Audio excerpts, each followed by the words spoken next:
What's up guys, Shawnthebro here, and we're back for another episode of the first-person shooter tutorial series. In today's episode, we are going to be going over picking up weapons that have fallen to the ground. In our series, we have two different states for unequipped weapons. The first one is the floating weapon style that you see here or here, and the second is when a weapon falls to the ground. If we are to equip a second weapon, now we have two, we can switch between them, and we can hold two weapons. So if we are to go over to another weapon like this one and equip it, we have to drop the equipped weapon to the ground.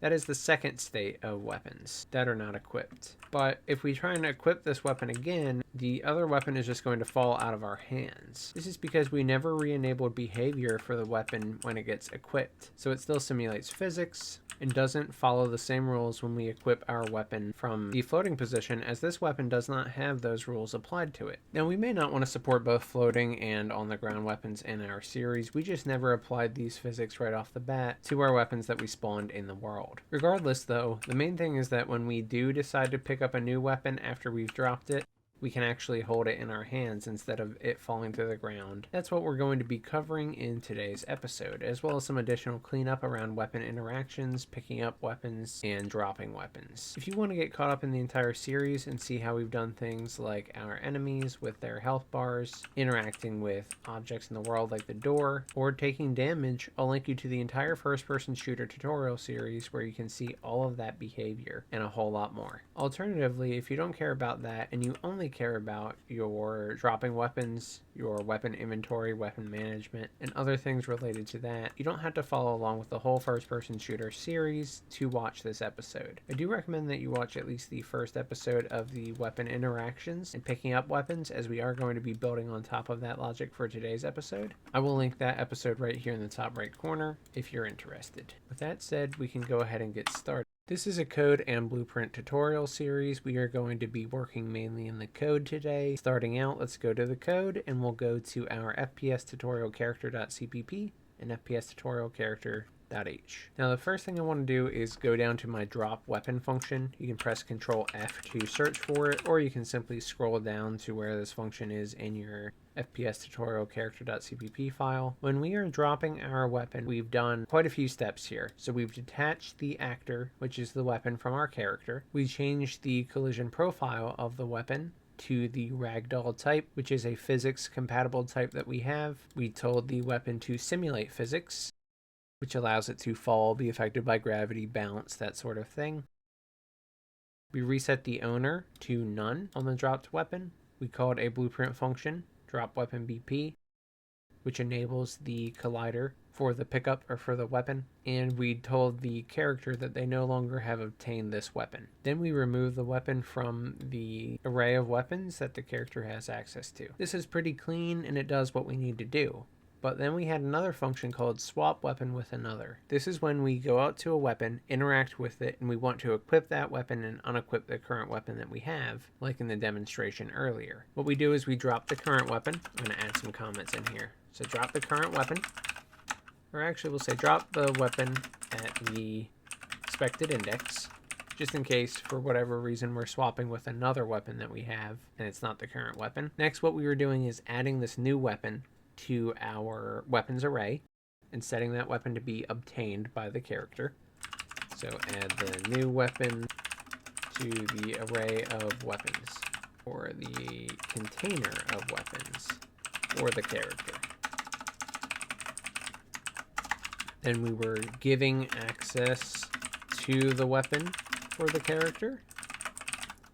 We were setting the owner of the weapon to be the character that has equipped this. Then we were calling switch to next primary weapon, which takes in the weapon index and does some more logic with it. We can check it out here, but essentially this is the behavior to actually swap the mesh to that weapon, attach it to our character, make sure that we actually have obtained this weapon, play sound effects, and more. But what you'll notice in here is that we've never done any behavior to stop simulating physics and set the collision profile back to the defaults before we drop the weapon. In switch to next primary weapon, we had some commented logic here for this exact thing. we already set this up, so we could set the collision profile of the equipped weapon to the default type, no collision type, which means it would be equipped, and we wouldn't have to worry about the ragdoll physics on it. Then we also stopped simulating physics on the equipped weapon.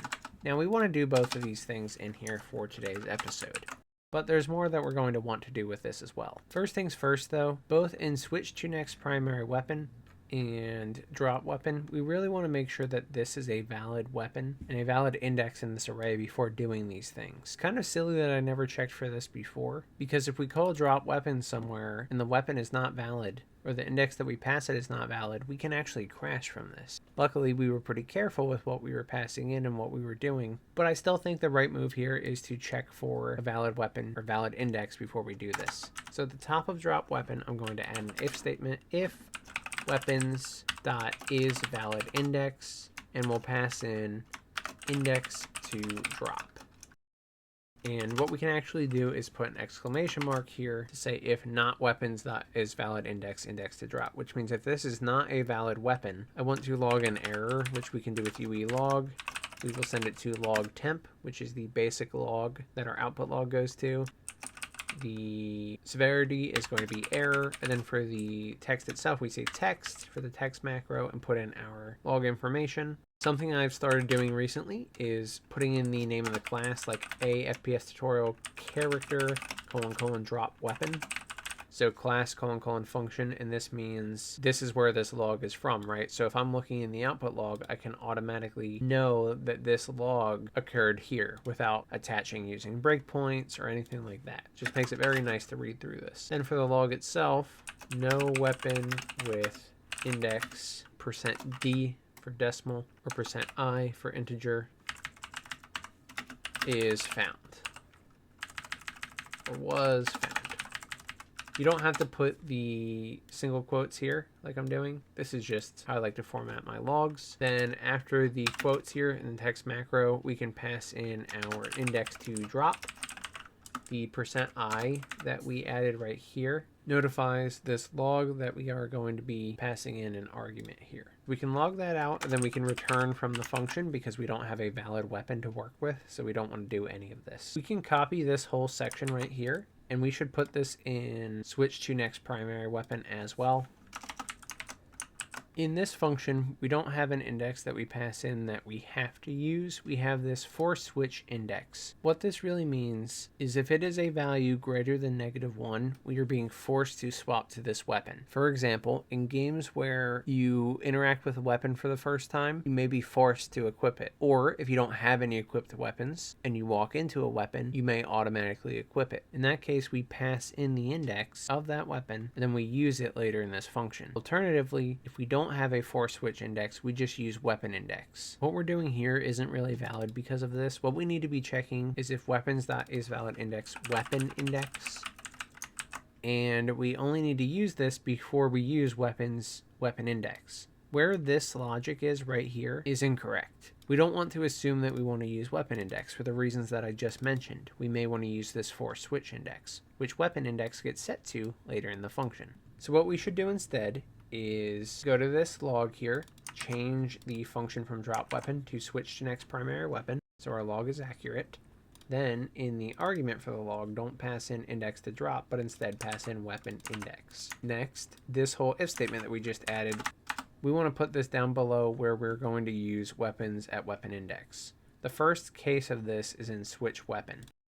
So after we set weapon index to for switch index, assuming that we have a valid for switch index, is where we should check for this. But there is another case as well, and that is down here in the else statement. So this else statement means we don't have a force switch to this weapon. The player initiated the swap to this weapon. And what we are doing here is looping through all of our weapons. This one is safe because we are looping through weapons.num, which means if there were no weapons or no weapon at this index, we just wouldn't loop through that element. And that means the one in this for loop is safe to use. But the one in switch weapon down here, where if we don't succeed at finding another element in this for loop, is not safe. We were assuming we could set weapon index to 0 and use that one. This will only work, however, if weapons at index 0 is a valid weapon. Again, we've set up the system to this point where that is valid, but it's very possible in our game that could not be valid. We could not have a weapon on us. In fact, it's very likely, and we will be supporting that in the series. So that means above switch weapon here, we should also add this log. To go one step further even, we should probably separate these logs by making the text a little bit different. That way we know exactly which case failed if we run into this. So no weapon with index I was found is probably good for this one, but for this one where it's the default value, no weapon with default index %I was found. That way our cases are completely handled, our bases are covered, and we're good to go there. We do also use the weapon index down below, but in the logic above we have caught every possible case to make sure that weapons at weapon index is valid. As you can see here, we caught it here where we set weapon index. We know it's valid here because it's in the for loop, and we know it's valid here because we check for it as well. Now the other section that we have to worry about is this section right here that we had uncommented at the start of this episode. This behavior will work if we do it for the right weapons. Doing it up here before the logic where we set weapon index is not going to work because it's going to be assigning these values to the incorrect weapon, and that means we need to move them. So I'm going to copy this logic or cut this logic and paste it before we switch weapon. We should probably make a function for this, but let's test it out first and make sure it's working, and we can consolidate it after that. So we call switch weapon in 3 places inside of switch to next primary weapon. In all 3 of those places we want to put these 2 lines. So here is the first one, here is the second one, and here is the third one. Let's go ahead and relaunch our game. And there were build errors because I messed up the text macro in the logs. I accidentally put the parenthesis and the comma in the wrong spot. Make sure you finish your text macro, then put a comma and put your parameter. That was just a silly mistake on my part. Make sure you do that in all your logs. So parenthesis, comma, then parameter. One more time, parenthesis, comma, then parameter.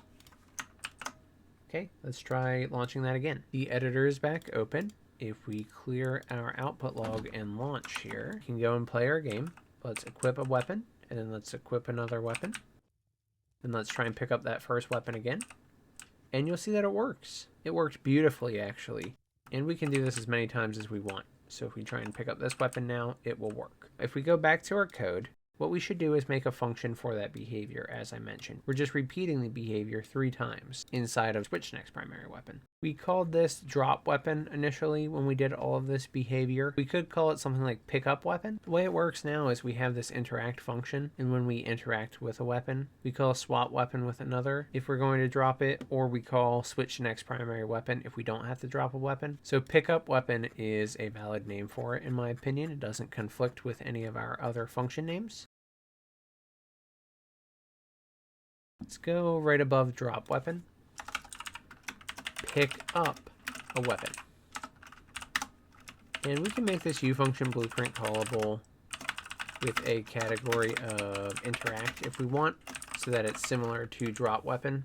We don't actually need to call this in Blueprint right now, but I have a lot of Blueprint callable functions here, and before I start removing Blueprint functionality, I want to make sure I'm not going to need it in the Blueprint. This is something we always go over and clean up in our different series. If you're positive you won't need it in Blueprint, you can skip this U function line. Void pick up weapon. We'll say integer index to add, because this is the index that we're going to be adding this weapon to. Or we could say index to assign maybe. That might be a little bit more valid. I also want to update this drop weapon function comment here. So drop the weapon at the given index at the current location. And we'll say pick up a weapon and assign it to the given index. Okay, we want to make sure we're keeping everything clean is all. Above drop weapon here, void a FPS tutorial character, : pick up weapon. And this has integer index to assign. I want to use my same if statement that I was checking for in drop weapon and in switch to next primary weapon right here.